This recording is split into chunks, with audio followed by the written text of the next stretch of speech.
বাবা, তুমি?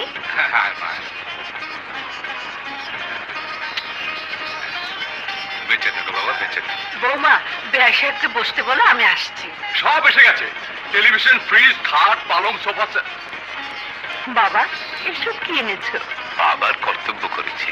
কিছু মনে করবেন না, আপনি যেটাকে কর্তব্য ভাবছেন আমি সেই কর্তব্যকে যৌতুক বলে মনে করছি। হ্যাঁ, যৌতুক দেয়া বা নেয়া দুটোকে আমি মনে প্রাণে ঘৃণা করি।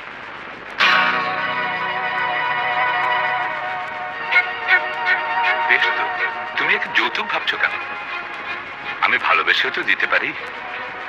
যে ভালোবাসা মানুষের মর্যাদাকে ছোট করে, যে ভালোবাসা একটা সক্ষম মানুষকে অচল করে দিতে সাহায্য করে, যে ভালোবাসার পেছনে করুণার দান করার আনন্দ প্রচ্ছন্নভাবে কাজ করে, সে ভালোবাসাকে হজম করতে কষ্ট হয়। তুমি আমাকে অপমান করছো? না, শুধু দোয়া চাইছি আমি যেন আমার যোগ্যতা দিয়ে আপনার মেয়েকে সুখী করতে পারি।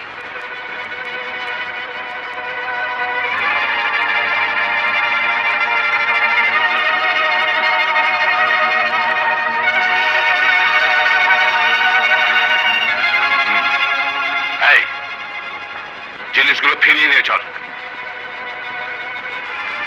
আরে, বেয়াই সাহেব কোথায়? চলে গেছেন। চলে গেছেন? কি ব্যাপার, বেয়াই সাহেব মিষ্টি মুখ না করে চলে গেলেন?